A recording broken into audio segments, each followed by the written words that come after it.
11 years of silence, and my mother showed up on my porch holding a business proposal instead of an apology. That's the moment I want to start with, because it's the moment that told me everything I needed to know about why she'd really come. The knock came on a Tuesday evening, right after I had tucked my youngest into bed. I remember the sound because it was soft, almost apologetic.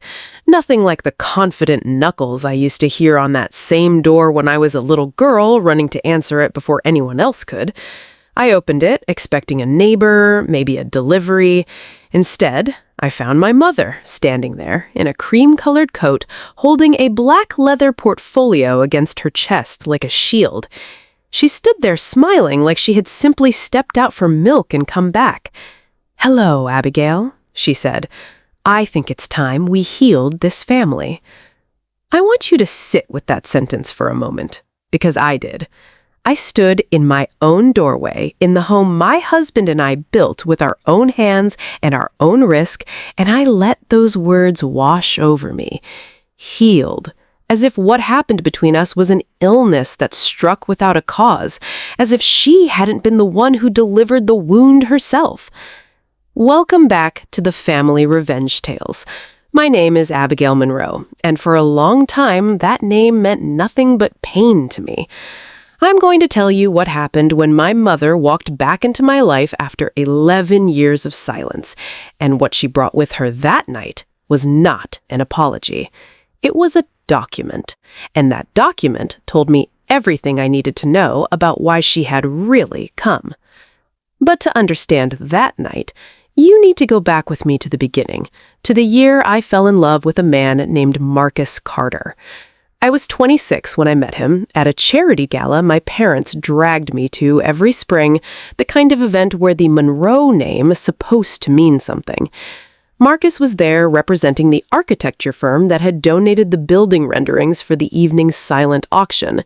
He wasn't trying to impress anyone. He was standing near the drafting sketches, talking quietly to another guest about how a building's foundation determines everything else, how you can't fix a crooked structure by decorating it beautifully. I remember thinking, that man understands something the rest of us don't. We talked for 2 hours that night. 2 months later, I knew I loved him.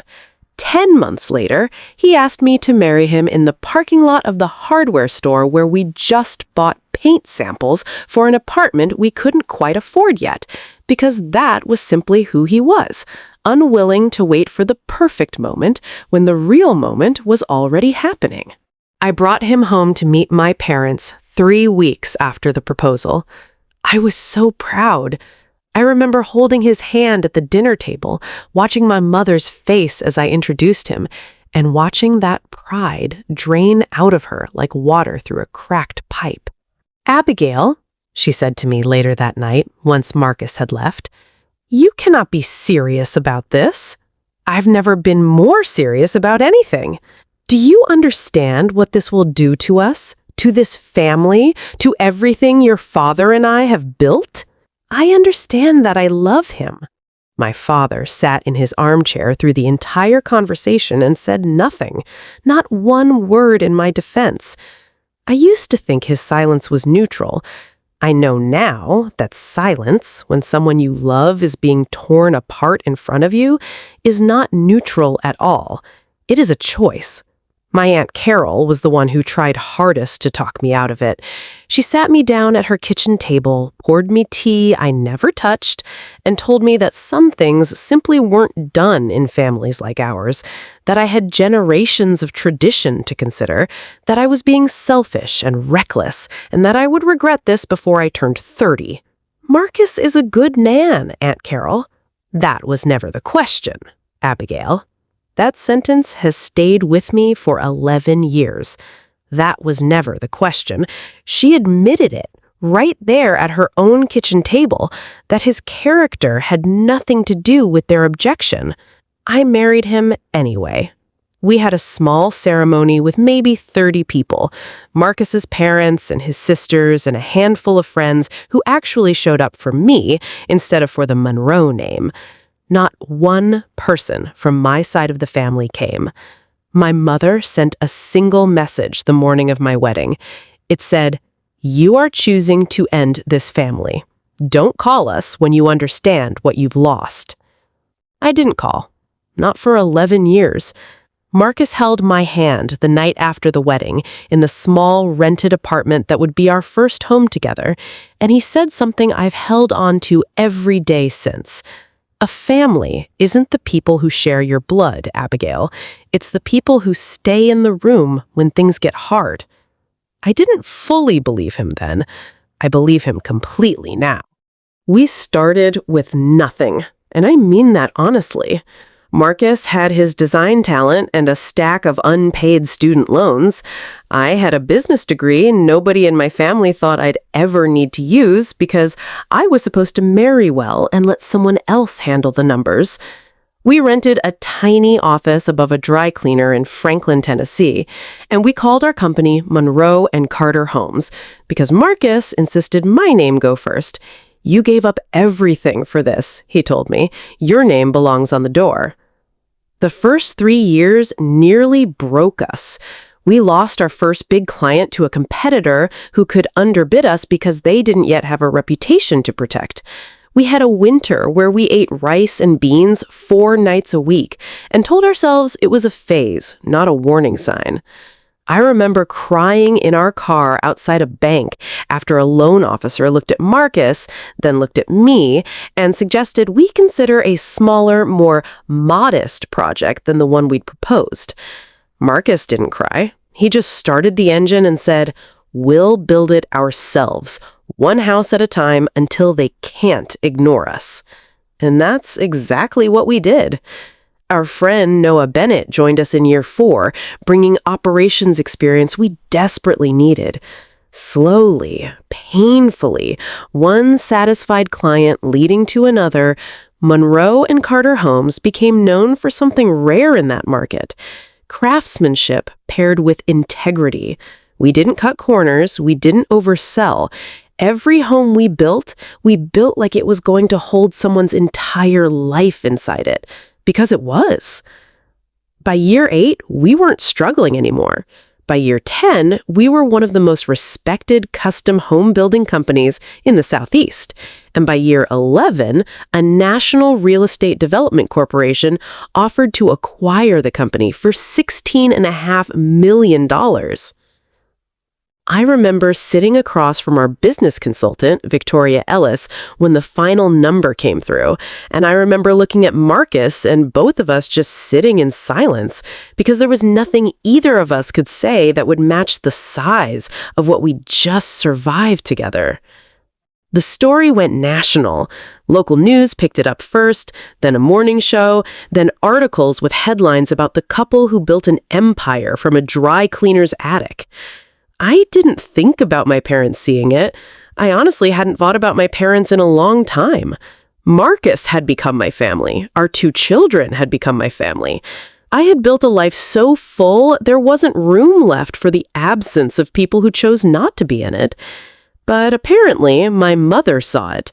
And 3 weeks after the story aired, she called the office line, because she didn't have my cell number anymore, and asked to see me. "I think it's time we healed this family," she said again, standing on my porch that Tuesday evening, holding that leather portfolio. Marcus came to the door behind me, calm as always, and simply said, "Come in, Diane." Not warm, not cold, just steady the way he's always been. We sat at our dining table, the one Marcus built with his own hands the year we couldn't afford to buy one. My mother looked around our home like she was appraising it, and I watched her eyes catch on the photographs lining the hallway, our wedding day, our children's births, none of which included her. Before I go further, I need to tell you something.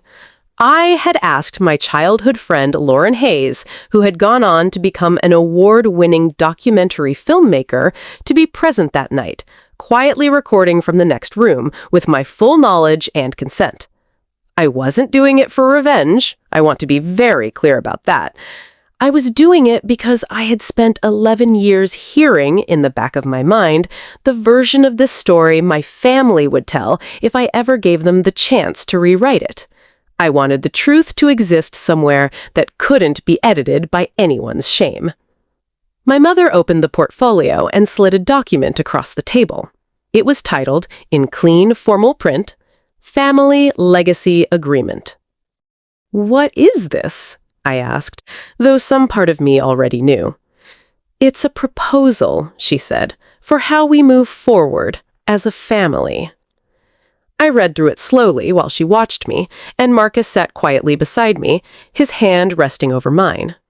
The document requested a multi-million-dollar trust be established for my parents, monthly financial support for life, an investment in my cousin Jason's struggling business, a series of public family photographs to be released to help restore the Monroe family image, and at the very bottom, a public apology from me for the shame I had brought upon the family by marrying outside of it.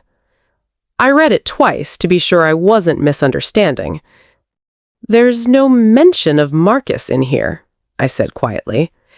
"This is a family matter, Abigail." "He is my family. He has been my family for 11 years. You didn't ask about him. You didn't ask about your grandchildren. You didn't ask how I'm doing or whether I'm happy or whether I ever forgave you for the things you said to me. You brought a legal document." My mother's expression didn't soften. If anything, it hardened, the way it always did when she felt cornered instead of understood. "You have money now, real money. It would cost you nothing to help your own family." "It would cost me everything," I said, "to pretend the last 11 years didn't happen." That's when Marcus spoke. He'd been quiet the entire evening, respectful, letting me lead, but I watched something settle in him, a decision being made. He leaned forward slightly and looked directly at my mother. "Diane, I want to say something and I hope you'll let me finish." His voice was calm, no anger in it at all, which somehow made it land harder. "You didn't reject me 11 years ago because of my character. You never once asked about my character. You rejected me because of what I look like.